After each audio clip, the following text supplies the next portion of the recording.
الوصفة دي هتنجز معاكي جدا. زي كده النهاردة انا صحيت الوقت خني، فهعمل وصفة سهلة جدا وسريعة. النهاردة هعمل لكم طواجن اللي بتتعمل في محلات الكشري وكده، طواجن اللحمة المفرومة، مكرونة باللحمة المفرومة والمكرونة اللي بالفراخ. عندي مكرونة انا سلقتها نص سلقة، وعندي الطماطم اللي كنا مفرزينها قبل رمضان. انا كنت مفرزة 2، واحدة من غير بصل وتوم، واحدة ببصل وتوم. دي اللي من غير بصل وتوم حطيتها في طبق، وبدأت ان انا اديها غلوة على النار. حطيت عليها معلقة فلفل اسود وربع معلقة. هنا عندي ربع كيلو لحمة مفرومة، وعندي بصلاية كبيرة. حطيت طاسة على النار، حطيت فيها مع 3 معالق زيت، نزلت بالبصلاية ما شوحتهاش كتير، وبعدين نزلت باللحمة المفرومة. حطيت برضو معلقة فلفل اسود وربع او نص معلقة ملح. شلناها حطيناها في طبق اللحمة المفرومة. في نفس الطاسة هننزل بشوية زيت، ونقوم حاطين برضو بصلاية، ونحط البانيه اللي كنا عاملينه فروزن في الفريزر. طلعناه برضو قطعناه مكعبات، وحطينا البصلايه الاول اديناها تشويحه، وبعدين نزلنا بمكعبات اللحمه، بمكعبات الفراخ اللي كانت اصلا متبله في الفريزر. بس حطينا نص معلقه فلفل اسود وعليها نص معلقه ملح. وهنعمل في الطواجن، ممكن تعملي في صواني عادي، بس انا هعملها في طواجن.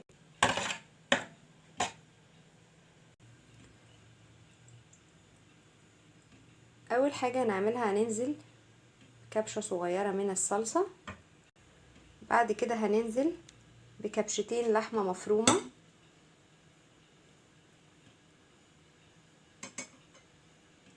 وبعدين هننزل بالمكرونة طبعا ونزقها كويس كده، وبعدين هننزل ببرضو معلقة واحدة بس شوية صلصة كده صغيرين. وبعدين اخر حاجة هنحط هنغطي الطواجن. لازم تغطي سواء صينية او الطاجن تغطيه علشان الحاجات دي كلها ما تنشفش. طبعا الفرن بتاعك شغال، انا هكمل بقية الطواجن بتاعتي واوريكم واحنا بندخلها الفرن، ولما طلعناها وطعمها هيطلع لذيذ جدا جدا جدا.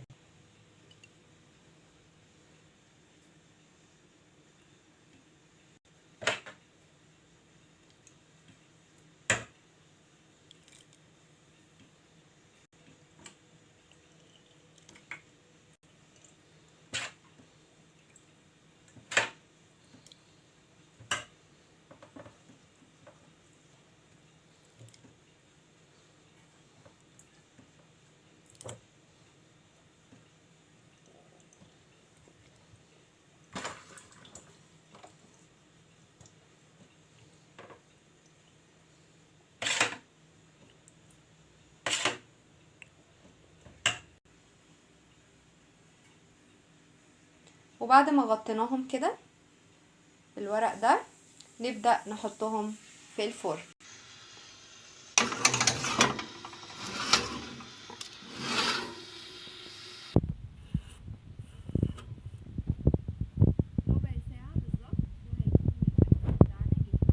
بعد ما طلعناها من الفرن انا طبعا سبتها ربع ساعة بس انا حبيت اوريكم بتتعمل ازاي. بتجيبي سكينة كده رفيعة، وتبدأي ان انتي تمشيها كده زي ما هما بيعملوا بالظبط في المحل، فيها داير ما يدور كده علشان المكرونة تنزل معاكي بمنتهى السهولة.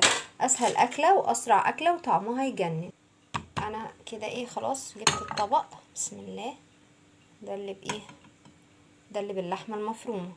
تفضلي بس سايباها كده علشان اول ما الفطار يأذن يترفع بس الفخارة دي، وتبقى الاكل بتاعنا لسه سخن. بصوا دي كمان عملتها بنفس الطريقة. بسم الله. دي اللي هي الفراخ، عايزه اقول لكم ريحتها تجنن. وعلشان احنا فرزنا في اول رمضان سهل علينا كتير جدا انك لما تقومي متاخره تعملي الاكل بمنتهى السهوله. وادي واحد تاني اهو، انا كنت عامله 4 برامات. وعايزه اقول لكم برضو ان في المحلات ما بيعملوش لحمه كتير، وانا جربتها بلحمه كتير وتبقى البصل اقل، لقيتها طعمها مش حلو ما بتنجحش معاكي. لكن لما بتعمليها زيهم كده اللحمه تكون قليله والبصل اكتر، بتدي فعلا طعم الطاجن بالظبط اللي بتشتريه من بره. انا عملت برضو ايه لما لقيت الوقت لسه قدامي، عملت كفته كده سريعا، وعملنا سلطه خضراء. هوريكم الاكل بعد ما اجهزه كله كده، هوريهولكم اخر الفيديو. وكده خلاص جهزت بقى الاكل علشان الفطار بتاعنا. عملت الكفته اللي قلت لكم عليها، وعايزه اقول لكم طعم الطواجن هيعجبكم جدا جدا زي بتاعه المحلات بس انضف. تمام، ادي اللي باللحمه، ودي اللي بالفراخ، ودي برضو باللحمه. وفي عندنا اخر حاجه كانت السلطه الخضراء. وبكده يكون خلص وصفتنا. اللي قمنا من النوم مستعجلين وما لقيناش نعمل اكل، فعملنا بسرعة من الحاجات اللي كنا عاملينها فروزن في الفريزر. وبكده يكون سهل علينا خطوات كتير جدا في شهر رمضان. اتمنى لو عجبكم الفيديو ما تنسوش تعملوا لي لايك، واللي لسه مشتركش في القناة اعمل لي سبسكرايب علشان يوصلكوا كل جديد. باي باي.